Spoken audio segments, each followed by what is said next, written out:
Hello friends, welcome back on my YouTube channel Pooja Dagar ji के question. और यहाँ पर हम कर रहे हैं साइंस जी के क्वेश्चन आंसर। टॉपिक रहेगा 26 का सेकंड पार्ट। इससे पहले वाले पार्ट्स अगर आप देखना चाहते हैं तो डिस्क्रिप्शन बॉक्स में प्लेलिस्ट का लिंक मिल जाएगा, तो आप ज़रूर से ज़रूर देख लीजिएगा।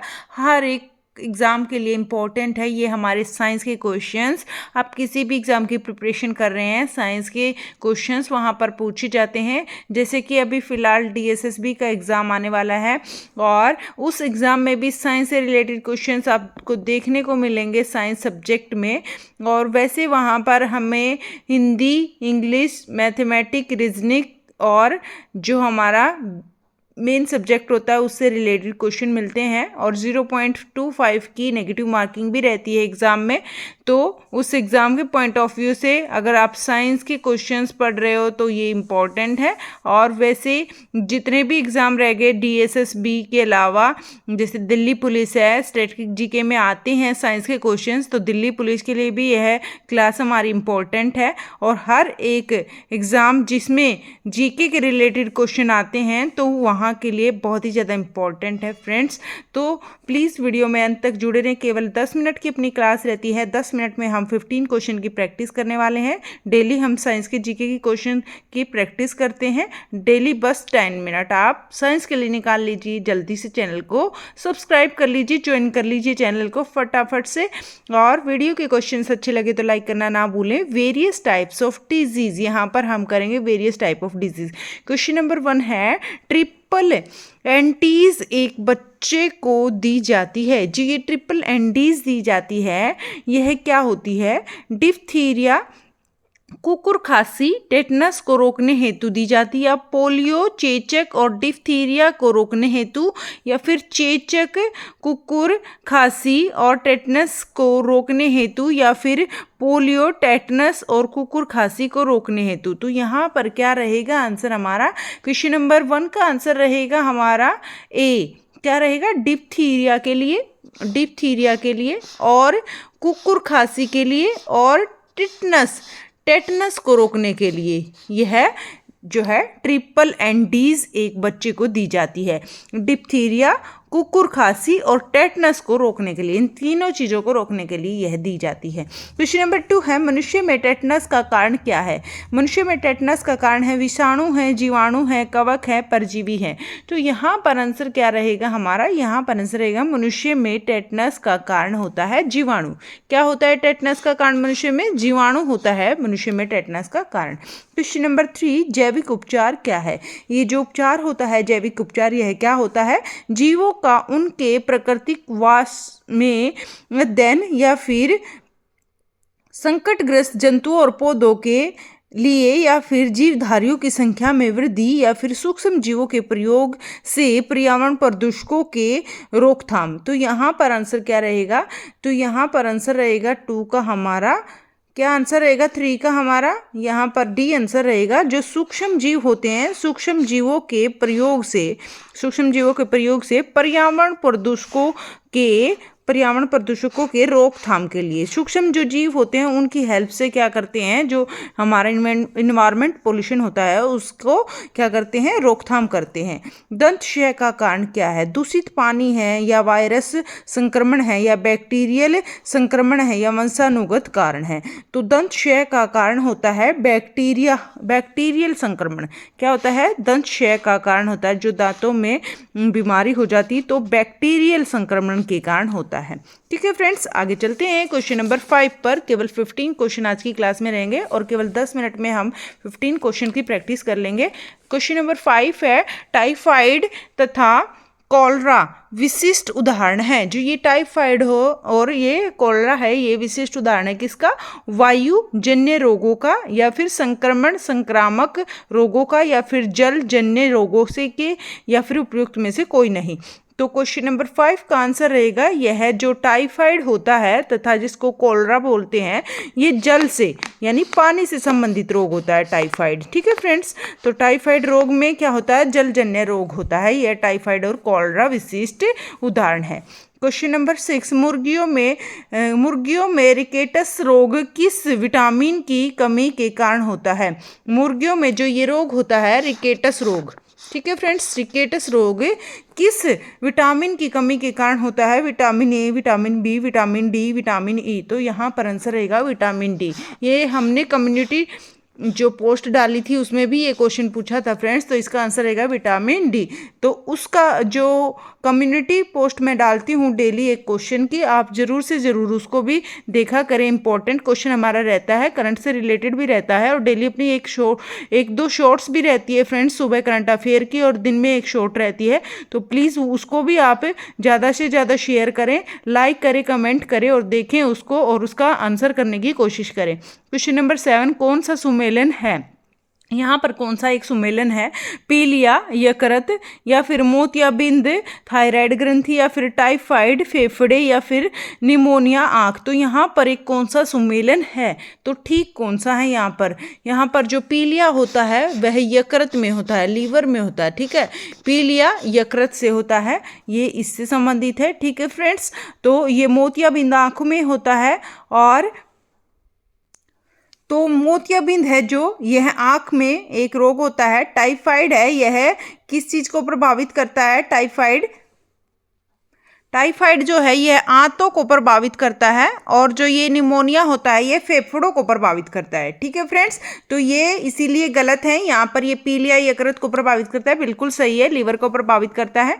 आगे चलते हैं क्वेश्चन नंबर 8 पर। निम्नलिखित में से कौन सा युग्म सही सुमेलित नहीं है? यहाँ पर कौन सा युग्म सही सुमेलित नहीं है, यानी बाकी के ठीक है, एक सही नहीं है। तो कौन सा नहीं है यहाँ पर सही? ए, थाइमीन बेरीबेरी से, बिल्कुल ये बेरीबेरी इसका रासायनिक नाम है, मैं करवा चुकी हूँ इससे पहले वाले टॉपिक में ये। और ये नियासिन जो है यह पेलिग्रास से संबंधित है, बिल्कुल ये भी ठीक है, नियासिन पेलिग्रास से संबंधित है। विटामिन सी सकरवी रोग होता है विटामिन सी की कमी से, ये भी बिल्कुल ठीक है। और जो ये विटामिन के है इससे अंधापन नहीं होता है। विटामिन के जो होता है यह हमारा रक्त का थक्का जमाने में काम आता है, रक्त के लिए इम्पोर्टेंट है, रक्त का थक्का जमाने के काम आता है। अगर विटामिन के की कमी होगी तो जो खून का बहाव है, जैसे नवजात शिशु होता है जो पैदा होता है, तो उसमें खून का बहाव नहीं रुकेगा अगर उसमें विटामिन के की कमी होगी। तो क्वेश्चन नंबर 9 पर चलते हैं। क्वेश्चन नंबर 9 क्या है?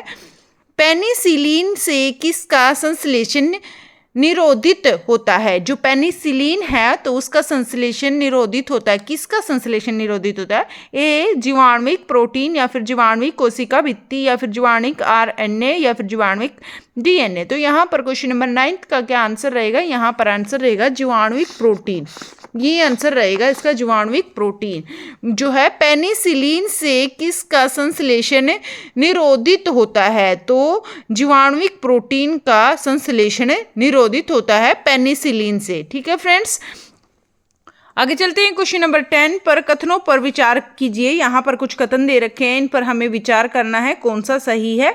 तो यहाँ पर ए हेपेटाइटिस है, और हेपेटाइटिस में क्या दे रखा है इन्होंने? हेपेटाइटिस बी HIV एड्स की तुलना में कई गुना अधिक संक्रामक है। जो हेपेटाइटिस होता है वो एड्स की तुलना में अधिक संक्रामक है। यह नहीं हो सकता क्योंकि यह ज़्यादा खतरनाक नहीं है, एड्स ज़्यादा है। तो हेपेटाइटिस बी जो है यकृत कैंसर उत्पन्न कर सकता है। तो ये जो हेपेटाइटिस बी है इसकी वजह से यकृत कैंसर, लीवर का जो कैंसर होता है वो उत्पन्न हो सकता है। तो यहाँ पर ये बिल्कुल सही है, तो ये आंसर रहेगा, केवल 2 आंसर इसका रहेगा। क्वेश्चन नंबर 11, यकृत रोग हेपेटाइटिस बी का कारक है क्या? RNA वायरस, या फिर DNA वायरस, या जीवाणु, या फिर डी पैलिटी हेलमिंथ। तो यहाँ पर क्या आंसर रहेगा? क्वेश्चन नंबर 11 का आंसर रहेगा DNA वायरस। यहाँ पर DNA वायरस रहेगा, बी आंसर रहेगा इसका। DNA वायरस यकृत रोग हेपेटाइटिस बी का कारक है DNA वायरस। ठीक है फ्रेंड्स, आगे चलते हैं। DNA वायरस होता है यानी पीढ़ी दर पीढ़ी ये चलता है। तो क्वेश्चन नंबर 12, किस सूक्ष्म जीव के द्वारा हेपेटाइटिस बी की बीमारी होती है? तो ऐसा कौन सा सूक्ष्म जीव होता है जिसके द्वारा ये हेपेटाइटिस बी की बीमारी होती है? प्रोटोजोआ, वायरस, या फिर बैक्टीरिया, या फिर इनमें से कोई नहीं। तो क्वेश्चन नंबर 12 का आंसर रहेगा यह होता है वायरस। ठीक है, वायरस सूक्ष्म जीव के द्वारा हेपेटाइटिस बी की बीमारी होती है। वायरस एक तरह से होता है, ये याद रखना है। क्वेश्चन नंबर 13 पर चलते हैं। बस यही 3 क्वेश्चन हमारे बच्चे हैं। जैसे कि मैंने आपको बताया, बहुत ही छोटी सी क्लास अपनी रहती है। डेली हम साइंस की 10 क्वेश्चन 10 मिनट में प्रैक्टिस करते हैं। कम से कम 15 क्वेश्चन हमारे क्लास में रहते हैं। तो जुड़ जाइए, जल्दी से चैनल को ज्वाइन कर लीजिए प्लीज़, और वीडियो को लाइक करना ना भूलें, ज़्यादा से ज़्यादा शेयर करें। और दिन में हमारी शॉर्ट्स भी रहती है फ्रेंड्स, वो भी देखा करें। सुबह सुबह करंट अफेयर की शॉर्ट्स रहती है, और एक दिन में क्वेश्चन भी हम करते हैं डेली करंट अफेयर से रिलेटेड, और वो भी आप देख लीजिए करें। और एक पोस्ट भी हम डालते हैं डेली एक क्वेश्चन की, उसके भी क्वेश्चन की आंसर करने की प्रैक्टिस कीजिएगा और कमेंट कीजिएगा। Thank you. और 13 क्वेश्चन देख लेते हैं हम। निम्नलिखित रोगों में से एक जो पानी के प्रदूषण की वजह से नहीं है, ऐसा कौन सा है जो पानी के प्रदूषण की वजह से नहीं है? इनमें से पीलिया, या फिर हेपेटाइटिस बी, या हेजा, या फिर टाइफाइड। तो यहाँ पर जो पीलिया है यह भी पानी की वजह से होता है, हेजा भी होता है और टाइफाइड भी होता है। लेकिन जो ये हेपेटाइटिस बी है यह एक तरह से वायरस है, तो ये पानी के प्रदूषण की वजह से इसका कोई रोल नहीं है। हेपेटाइटिस रोग से मनुष्य शरीर का सीधा प्रभाव होने वाला अंग कौन सा है? सीधा प्रभावित कौन सा अंग होता है हेपेटाइटिस रोग से? फेफड़ा, यकृत, लीवर, या फिर हृदय या मस्तिष्क। जैसे कि मैंने बताया, जो यकृत हमारा लीवर होता है सबसे ज़्यादा प्रभावित होता है हेपेटाइटिस रोग से। तो हेपेटाइटिस से रिलेटेड अगर कोई क्वेश्चन आता है तो आप इजीली उसको सोल्व कर दोगे। निम्नलिखित में से कौन सा रोग एक वायरस द्वारा होता है?